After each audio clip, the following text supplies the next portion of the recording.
پس منظر مغرب زب تو بیگانہ، مشرق ہمہ افسانہ، وقت اس کہ در عالم نقش دگر انگیزی۔ محمد عربی صلی اللہ علیہ وسلم کی محیر العقول کامیابی کا صحیح اندازہ کرنے کے لیے ضروری ہے کہ آپ صلی اللہ علیہ وسلم کے زمانے میں دنیا کی جو حالت تھی اس کا مطالعہ کیا جائے۔ آپ صلی اللہ علیہ وسلم کی بعثت کے وقت حضرت عیسیٰ علیہ السلام کی تشریف آوری کو بھی 550 سے بھی زیادہ برس گزر چکے تھے۔ اس زمانے میں یونان، روم اور بحیرہ روم کے گرد و پیش کی سدہا ریاستوں کے قدیم مذاہب سب اپنی توانائی کھو چکے تھے اور ان کی جگہ قیصریت ایک زندہ مسلک کی حیثیت اختیار کر چکی تھی۔ سلطنت کی پرستش رومت الکبریٰ کا مذہب تھا اور سلطنت نام تھا برسر اقتدار قیصر کا۔ یہ صحیح ہے کہ کچھ دوسرے مذاہب بھی موجود تھے، لیکن ان کے لیے بھی ضروری ہو گیا تھا کہ اس مسلک جدید قیصر پرستی کو اپنے پہلو میں جگہ دیں اور اس حیثیت سے جگہ دیں کہ یہ مسلک بہرحال ان پر غالب رہے۔ لیکن قیصر پرستی بھی انہیں مطمئن رکھنے میں ناکام رہی۔ مشرقی مذاہب اور توہمات مصری، شامی اور ایرانی بھی اکثر مقامات پر مقبول تھے اور ان کے ماننے والے کئی جگہ موجود، لیکن یہ مسالک و مشارب کئی حیثیتوں سے نفرت انگیز بستیوں میں گر چکے تھے۔ ایران میں مذہب مترا یعنی مجوسیت جدیدہ کی اٹھان عمدہ تھی اور ان سعید روحوں میں ہنوز مقبول تھا جن میں اسرار کائنات کی تجسس کا جذبہ اور احساس باقی تھا کہ مافوق قوتوں کی پرستش محض رسومات کی ادائیگی کا نام نہیں، لیکن اس کے لیے مشکل یہ تھی کہ یہ پارتھیا اور فارس کی رقیب سلطنتوں کے مذہب کی پیداوار تھا۔ شروع میں عیسائیت نے قیصر پرستی سے مصالحت نہیں کی، لیکن 4 صدی عیسوی میں یہ خود اس مسلک میں تبدیل ہو گئی اور وہ اصلی مذہب عیسائیت ختم ہو گیا جس کی تبلیغ شروع میں کی گئی تھی۔ اب یہ مذہب روحانیت سے خالی رسومات کا مجموعہ اور مادیت کا پیکر بن کر رہ گیا۔ رواداری کے بجائے احساس برتری اور احساس برتری کے بعد دیگر اہل مذاہب پر مظالم، یہ تھے اس تبدیلی کے مدارج۔ باقی رہی یہودیت۔ 6 صدی عیسوی میں اگر کسی کو کہیں مجموعہ رسومات کی تلاش ہوتی تو وہ اسے اس مذہب میں پا لیتا۔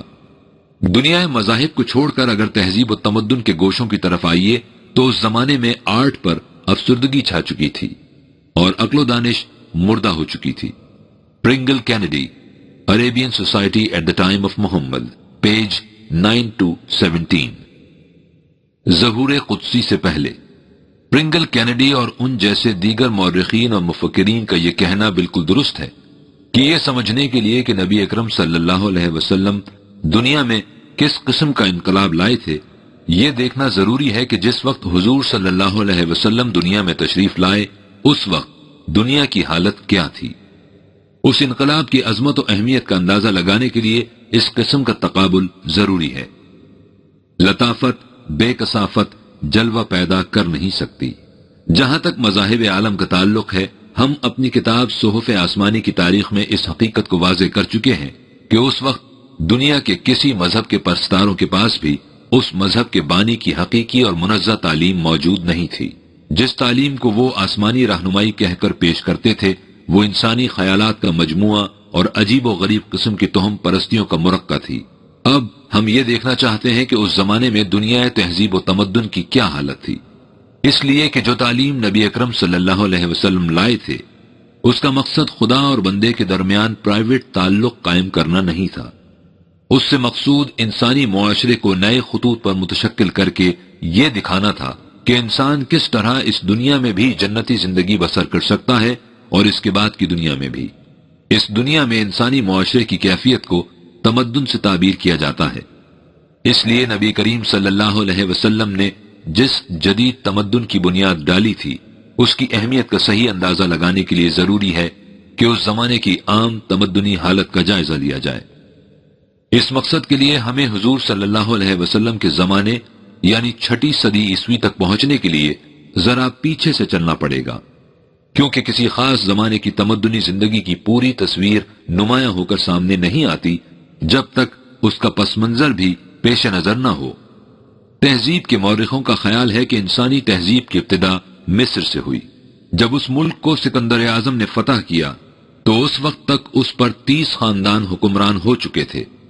اندازہ یہ ہے کہ سب سے پہلے خاندان کی حکومت قریب 3400 سال قبل مسیح شروع ہوئی، لیکن مصر کے عصری انکشافات وہاں کی تہذیب کا سراغ اس سے بھی بہت پیچھے تک لے جاتے ہیں۔ چنانچہ حال کے مورخین کا اس پر اتفاق ہے کہ دنیا میں تقویم یعنی کیلنڈر کی ابتدا مصر سے ہوئی، اور سب سے پہلا کیلنڈر 4241 قبل مسیح میں مرتب ہوا۔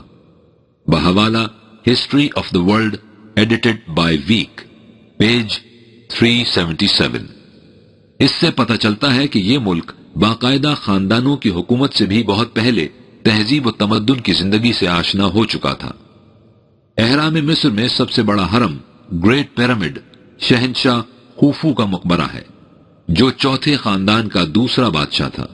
اگرچہ اس سے پہلے اور بھی اہرام تعمیر ہو چکے تھے، چنانچہ قیاس یہ ہے کہ ان اہرام میں سے سٹیپ پیرامڈ سب سے پہلا حرم ہے، جسے شہنشاہ زوسر کے لیے اس کے ماہر تعمیر انہوٹیپ نے تیار کرایا تھا۔ حرم عظیم پر ہیروڈوٹس کے بیان کے مطابق 1,00,000 مزدور 20 سال تک کام کرتے رہے، جن کے صرف لہسن اور پیاز وغیرہ کے خرچ کا تخمینہ 60-70 لاکھ روپے سے کم نہیں ہوتا۔ اس زمانے میں فن تعمیر، مصوری، طب، جراحت وغیرہ کے ماہرین فرائنہ مصر کے درباروں میں موجود تھے۔ 18ویں خاندان کے زمانے میں، جو حضرت موسیٰ علیہ السلام کا عہد ہے، بادشاہوں کے ساتھ مذہبی پیشواؤں یعنی پریسٹ کا اقتدار شروع ہو گیا۔ یہ اقتدار 20ویں خاندان کے زمانے میں اوج کمال تک پہنچ گیا، چنانچہ اس وقت حکومت دراصل مندروں کے پجاریوں کے ہاتھ میں تھی۔ نتیجہ اس کا ظاہر ہے، ایوان حکومت میں شمشیر و سنا کی جگہ طاؤس و رباب نے لے لی، اور ان پجاریوں کی ریشہ دوانیوں اور دسیسہ کاریوں نے ملک کی جمعیت کے ٹکڑے ٹکڑے کر دیے۔ 21ویں خاندان قریب 1000 قبل مسیح کے زمانے سے انحطاط شروع ہو گیا، اور جب 6 صدی قبل مسیح میں اہل فارس نے اس پر قبضہ کیا ہے، تو اس کے بعد اس ملک کے ہر گوشے پر جمود و تعطل کی افسردگی چھا گئی، اور زندگی کی وہ سرگرمیاں جنہوں نے اس شاہراہ تہذیب پر قیادت کا شرف بخشا تھا، ہمیشہ کے لیے سرد ہو گئیں۔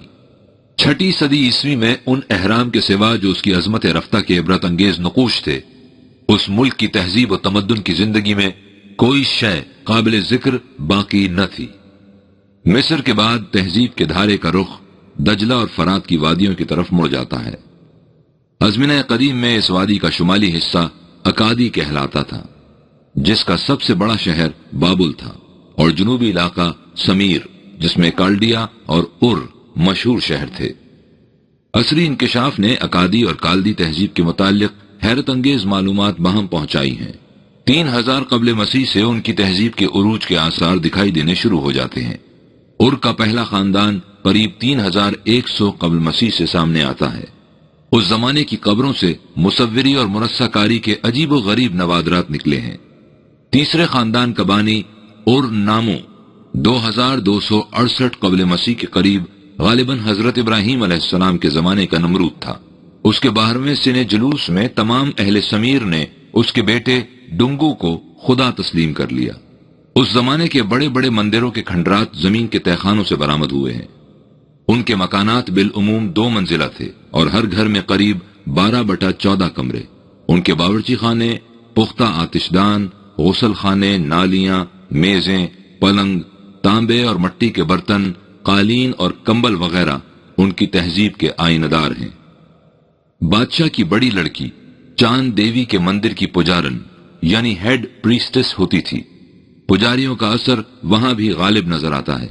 ایک مٹی کی لوح پر کندہ عبارت سے پتہ چلتا ہے کہ ایک پجاری کو قبر کے سرہانے دعا پڑھنے کے معاوضے میں 7 مٹکے شراب، 420 روٹیاں، 120 پیمانے غلہ، 1 خلت اور دیگر ضروریات کی چیزیں ملتی تھیں۔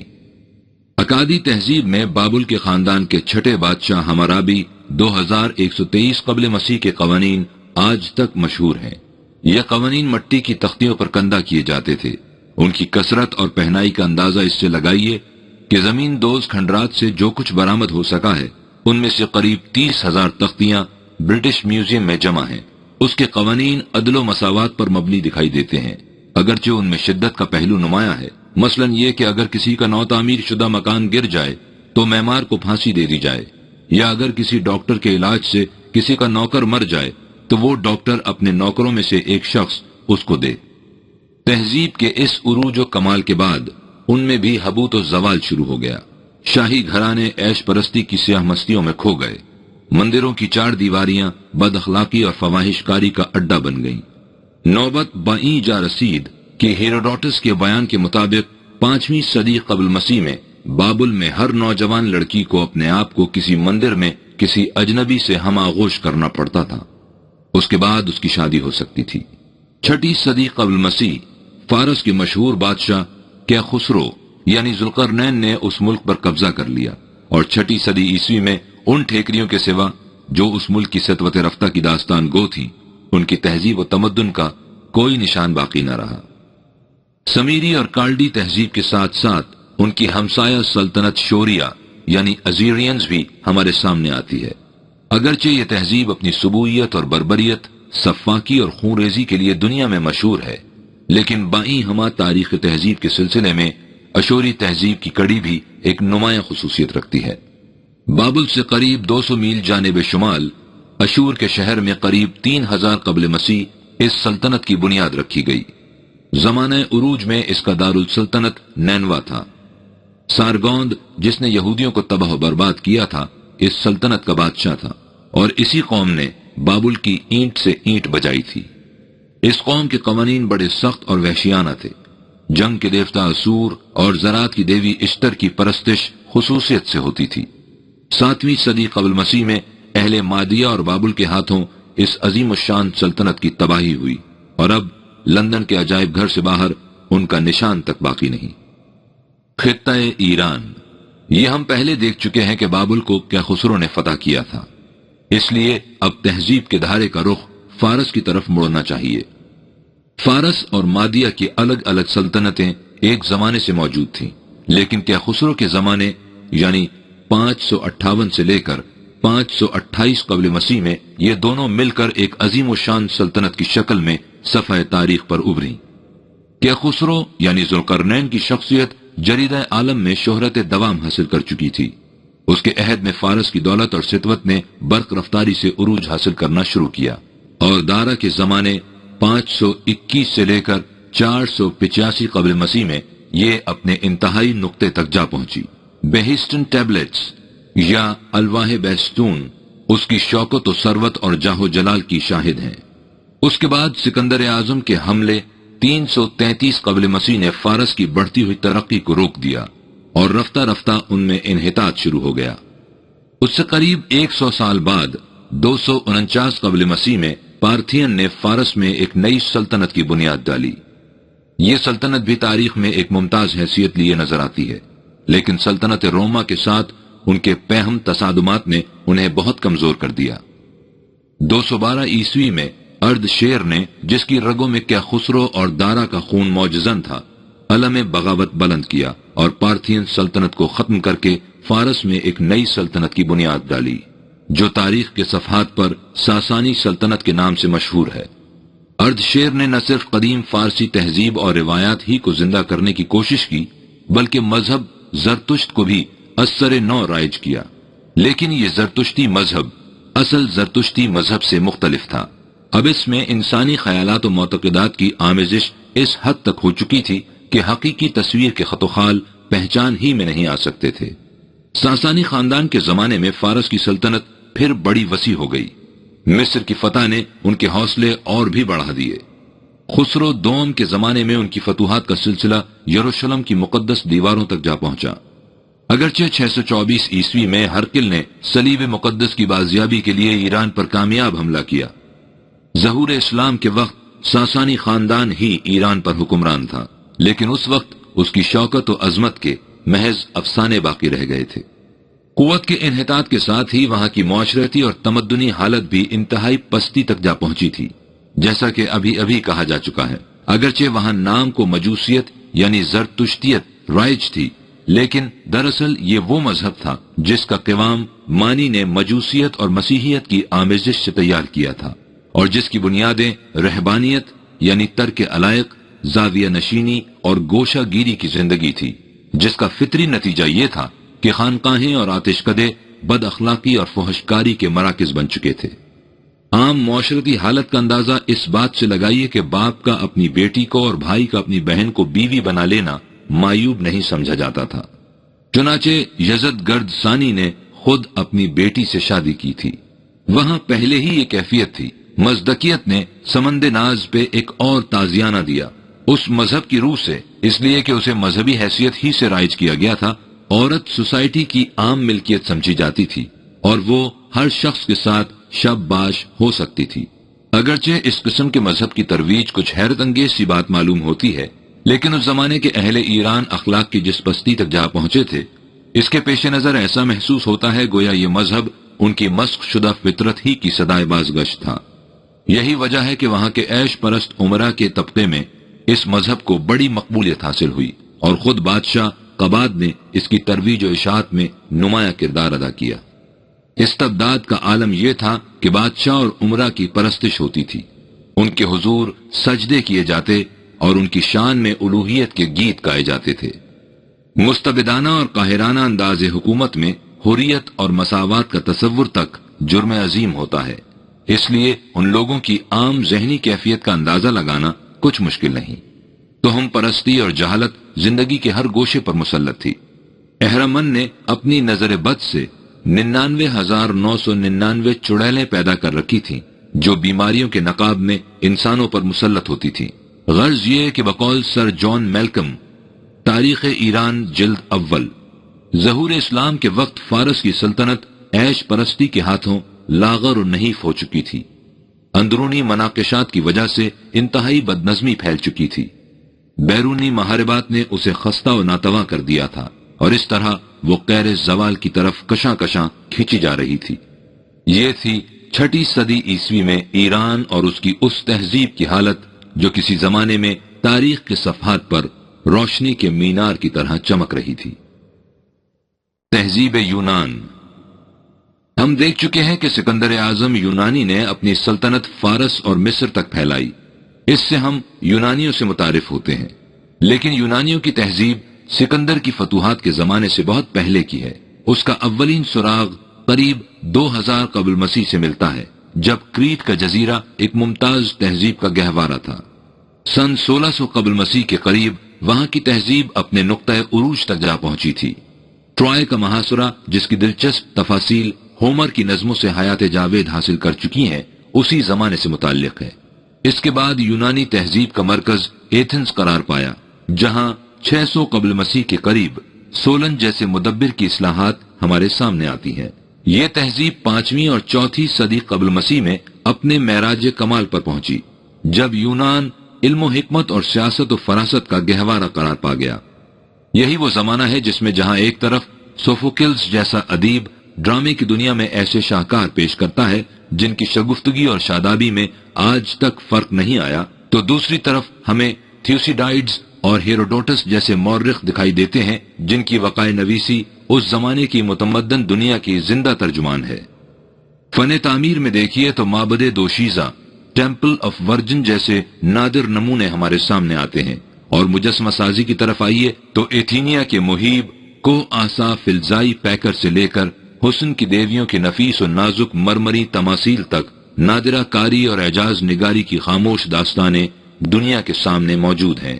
علم و حکمت کی درسگاہوں میں جائیے، یعنی سوکریٹس المتوفی 399 قبل مسیح، افلاطون یعنی پلیٹو المتوفی 347 قبل مسیح، اور ارسطو یعنی ایرسٹوٹل المتوفی 322 قبل مسیح جیسی شخصیتیں دکھائی دیتی ہیں، جن کی شہرت کو مرور زمانہ ذرا بھی متاثر نہیں کر سکا۔